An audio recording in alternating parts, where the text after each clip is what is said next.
Hello, আসসালামু আলাইকুম। আলবনিস family blog থেকে লাবণী বলছিলাম। চলে আসলাম খুব সুন্দর একটি ভিডিও নিয়ে। অবশ্যই আপনারা জানতে পারবেন আজকে কি করব। আজকে একটু ভর্তা বানাবো। ছোট ছেলেকে স্কুলে দিয়ে চলে এসেছি।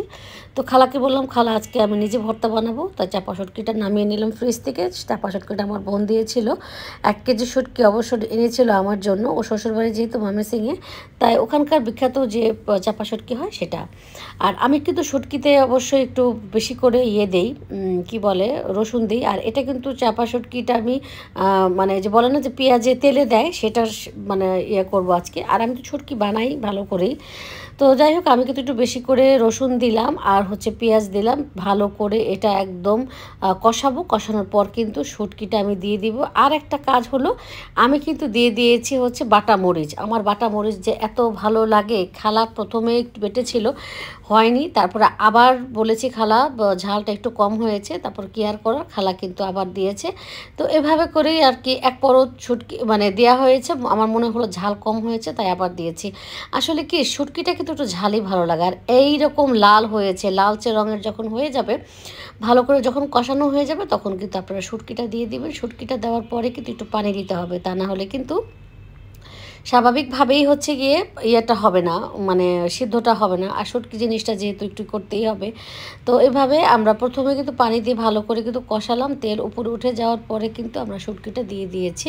শুটকি কিন্তু আমি 4টা দিয়েছিলাম, তাতেই ঘ্রাণে একদম পাগল হয়ে গেছে, এমন একটা অবস্থা। আর দিয়ে দিয়েছি কাঁঠালের বিচি। ঠিক আছে, আমি যেহেতু আগে থেকে ভালো করে পেঁয়াজটা মানে একদম কুক করে নিয়েছি। আর কাঁঠালের বিচি আর গিয়ে 4টা শুটকি ভালো করে ধুয়ে আমি এভাবে দিয়েছি। আর এগুলো শুটকির সাইজ কিন্তু মাঝারি আকারের, বড় আকারের শুটকি কিন্তু ঘ্রাণ তেমন একটা নাই। তো আমি যেহেতু এই ইয়েটার কাঁঠালের দিনের মানে এই দিনে আমি একটু করি, কারণ কাঁঠালের বিচিটা ভালো পাওয়া যায়, এই জন্য যাক রান্নাবান্না করে গেলাম স্কুলে থেকে গেলাম একটু মেলাতে ভাবিরা মিলে আমরা একটু স্কুলের পাশেই আমাদের মেলা হয়। বায়োজনের এই অফিসেই মানে এই বিল্ডিংটাতেই মেলা হয়েছে এবার প্রথম। আমরা যে মেলাটা সবসময় ডিউচেসে পেয়ে থাকি, সেই মেলাটা আমরা পেয়েছি এবার ডিউচেসের ভিতরেই বায়োজনের এই অফিসটা, মানে এই বিল্ডিংটার দোতলায় আমরা করেছি। তো আমি আর আমাদের লুবনা ভাবি গিয়েছি। আর তারপরে অন্যান্য ভাবিরাও এসছে আস্তে আস্তে। সরি, নাফিজা ভাবি, তারপর সেখানে লুবনা ভাবিও গিয়েছে, মানে আমাদের সাথে যে ভাবিরা, তারপর শারমিন ভাবি, আরও অনেকেই গিয়েছিলাম। এই তো আমরা এখন লিফটে উঠেই কিন্তু এই যে আমরা ঈদুল আজহা উৎসবের মানে এই যে মানে মেলাটা, যে এই মেলাটা গিয়ে ঈদের আগে যেহেতু, তাই ঈদের সমস্ত কেনাকাটা এখান থেকে আপনারা পেয়ে যাবেন। এখানে কিন্তু সুন্দর খাবারের দোকানও আছে, আর ড্রেসগুলো কিন্তু আর অরিজিনাল ইন্ডিয়ান পাকিস্তানি ড্রেস পাওয়া যায়, আর সুন্দর সুন্দর জুয়েলারি তো আছেই। আর এই টাইপের জুয়েলারি কিন্তু আমরা দেখে থাকি অনলাইনে, সেখানে আমরা এই মেলাতেই দেখে। আর আমি যেহেতু আসলে গোল্ডেন কালার এই টাইপের চুড়ি তেমন একটা পরা হয় না, তারপর ভালোই লেগেছিল। হ্যাঁ, পরা হয়, তবে সেটা খুবই কম। আর আংটিগুলো ভালো লেগেছিল, এখান থেকে একটা আংটিও কিনেছি আমি, আমার কাছে খুব ভালো লেগেছিল। আর আমি যেহেতু ফিঙ্গারিং খুবই লাইক করি, আর এই টাইপের জিনিস একটা সময় কিন্তু পরেছিলাম। আসলে এগুলো অনেক আগের ডিজাইন, আমার আপুকে দেখতাম ছোটোবেলায় যে আপাগুলো কিনে কিনে পরতো।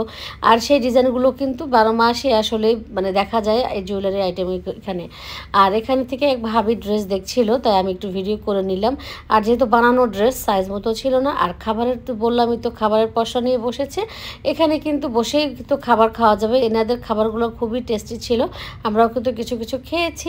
আজকে এ পর্যন্ত, সবাই ভালো থাকবেন। এই যে আচারের দোকান, আজকে এই পর্যন্তই, ভালো থাকবেন, আল্লাহ হাফেজ।